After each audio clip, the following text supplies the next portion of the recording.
కలిసికట్టుగా ఉండండ్రా బాబు. కొంచెం తల తిక్క హాస్య కథ. రచన నల్లబాటి రాఘవేంద్రరావు. కథాపఠనం మల్లవరపు సీతారాం కుమార్. నమస్కారం సార్ లాయర్ గారు. రావయ్య, కూర్చో. చాలా చిన్న కుర్రాడిలా ఉన్నావు. నీకు కూడా సమస్య ఉందా?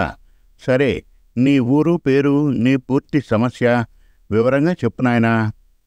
సార్, మాది పక్క ఊరే, హసన్బాద్ సార్. నా పేరు జోగినాథమండి. నాది అతి భయంకరమైన సమస్య సార్. ఈ ఊరి పేరు వింటేనే చాలా భయంకరమైన బాధలో నువ్వు ఉన్నట్లు అనిపిస్తోంది. సమస్యలు చాలా భయంకరమైనప్పటికీ నేనున్నాను కదా, నీకేం పర్వాలేదు బాబు. అందుకనే ఈ భయంకరేశ్వరం ఇక్కడ ఉన్నది. సార్, భయంకరమైన లాయర్ గారు, నా సమస్య వివరంగా చెబుతాను వినండి. నాకు పెళ్ళి 3 సంవత్సరాలు అయిందండి.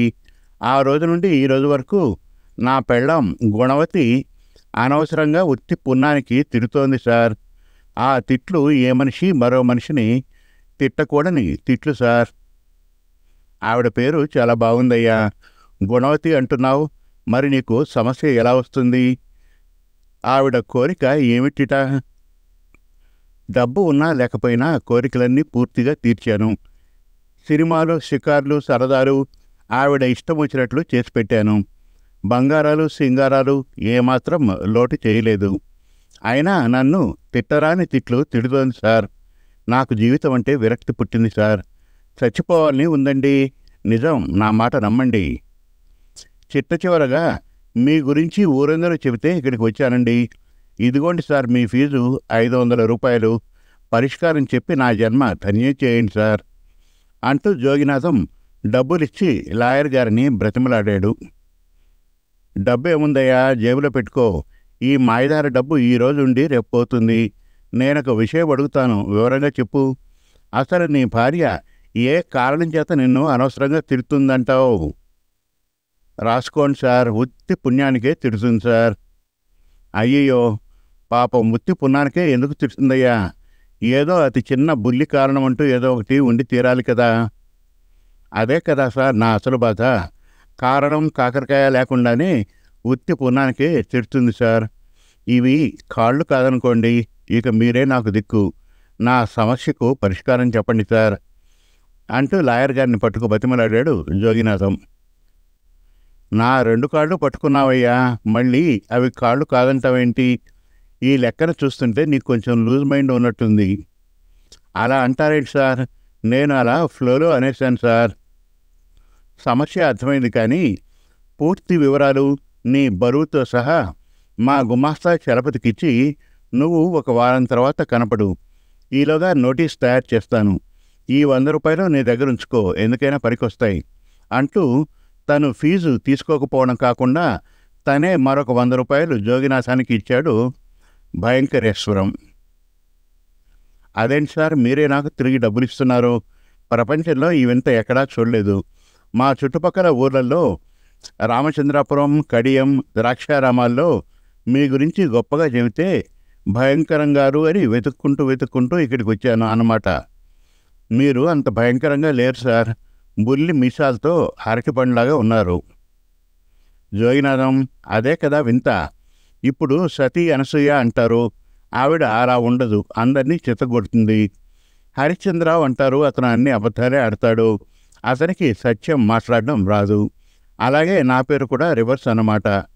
సో ఆ గొడవ పక్కన పెట్టి నువ్వు క్షేమంగా వెళ్ళిరా. నా గురించి ఇంకా ప్రజలు ఏమైనా అనుకుంటున్నారా?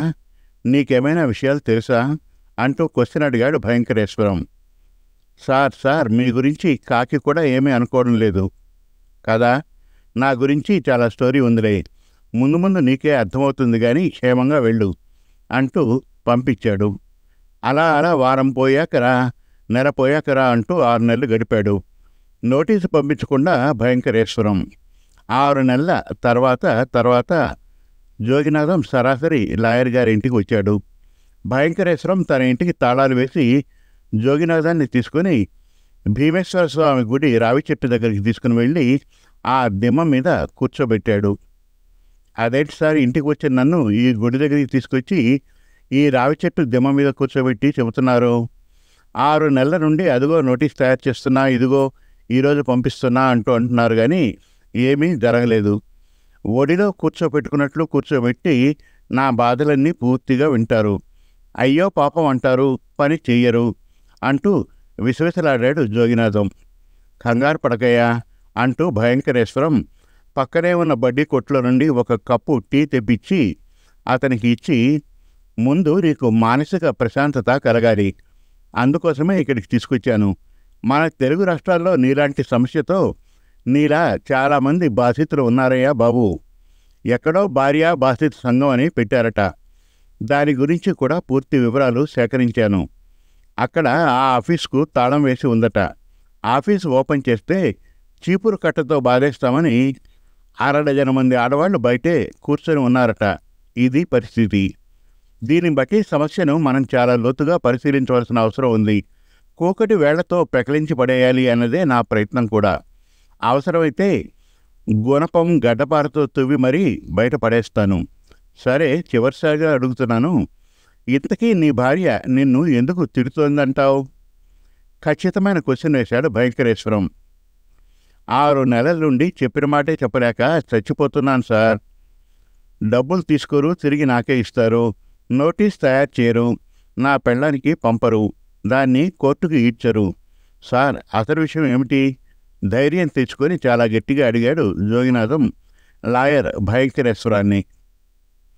నీలో కోపం ఉందో లేదో తెలుసుకోవడానికి ఇన్నాళ్ళు అలా అలా ఆపాను. మిస్టర్ జోగినాథం, ఈసారి ఖచ్చితంగా నీ పని మీదే ఉండి నోటీస్ చాలా పకడ్బందీగా తయారు చేసి రిజిస్టర్ పోస్ట్లో మీ ఆవిడికి పంపిస్తాను. నువ్వు సిద్ధంగా ఉండు అంటూ గట్టిగా చెప్పి తను లేచి చెరచెరా వెళ్ళిపోతూ తిరిగి వచ్చి తన జేబులో చెయ్యి పెట్టి పర్సు తీసి అందులో నుండి 100 రూపాయలు తీసి జోగినాథం జేబులో బలవంతంగా పెట్టి, ఈ డబ్బులుంచు అంటూ వెళ్ళిపోయాడు లాయర్ భయంకరేశ్వరం. కొన్ని రోజుల తర్వాత, నమస్తే లాయర్ గారు, ఇప్పటికీ 1 సంవత్సరం అయింది సార్. మా ఆవిడ ఏమంటుందో తెలుసా సార్? 1 సంవత్సరం నుండి లాయర్ దగ్గరికి తిరుగుతున్నావు, ఆయన నువ్వు ఇద్దరు కలిసి నన్ను ఏం పీకారు అంటోంది సార్. ఎంత అవమానంగా ఉందో మీకు తెలుసా? చులకదైపోయాను గొల్లుమన్నాడు జోగినాథం. భయంకరేశ్వరం జోగినాథాన్ని ఒక హోటల్కు తీసుకెళ్లి కూర్చోబెట్టాడు. అయ్యో పాపం జోగినాథం, ఇంకా ఏడుస్తూనే ఉన్నావు. ముందు ఏడుపు ఆపు. ఆడవాళ్లు తిట్టిన తిట్లు కొన్ని మనం వినకూడదయ్యా. ఒకవేళ విన్నా ఎడమ చెవితో విని కుడి చెవిలోంచి వదిలేయాలి, లేదా కుడి చెవిలో విని ఎడమ చెవిలోంచి వదిలేయాలి. అలా వదిలేయడానికి చాలా రంధ్రాలు ఉన్నాయి కదా, ఏదో ఒక రంధ్రం నుంచి వదిలేయాలి. ఇప్పుడు ముందు ఆ ఏడుపు ఆపు. లాస్ట్ అండ్ ఫైనల్గా ఆఖరిగా అడుగుతున్నాను, అసలు నిన్ను మీ ఆవిడ ఉత్తి పుణ్యానికే ఎందుకు తిడుతుంది? మళ్ళీ మళ్ళీ చెప్తున్నాను సార్, నేను కూడా ఆఖరిగానే మీకు చెప్తున్నాను లాయర్ గారు, ఉత్తి పుణ్యానికే నా పెళ్ళాం నన్ను తిడుతుంది మహాప్రభో అంటూ చెప్పి కిందపడి దొర్లుతున్నాడు జోగినాథం. లాయర్ భయంకరేశ్వరం అతన్ని పైకి లేవదీసి ప్రేమగా గుండెలు కత్తుకొని ఓ 500 రూపాయలు అతని చేతిలో పెట్టాడు. ఈరోజు నన్ను ఈ హోటల్కు తీసుకొచ్చి ఎందుకు టిఫిన్ ఇప్పించారు చెప్పండి సార్, చెప్పండి సార్, అటో ఇటో తేలిపోవాలి సార్, చెప్పండి సార్ అంటూ అడిగాడు జోగినాథం. మిస్టర్ జోగినాథం, నీ దగ్గర దాగుడు మూతలు ఆడనయ్యా. ముఖ్యమైన విషయం చెబుదామని ఇంత దూరం తీసుకువచ్చాను. విషయం ఇప్పుడు చెప్పేస్తా. అయితే ఈ విషయం 5వ చెవికి తెలియకూడదు. అలా ఈ బ్రహ్మరహస్యాన్ని ఎవరికీ చెప్పనని నాకు మాటి. అలాగే సార్. అలాగా కాదు, నా చేతిలో చేయి వేసి చెప్పు.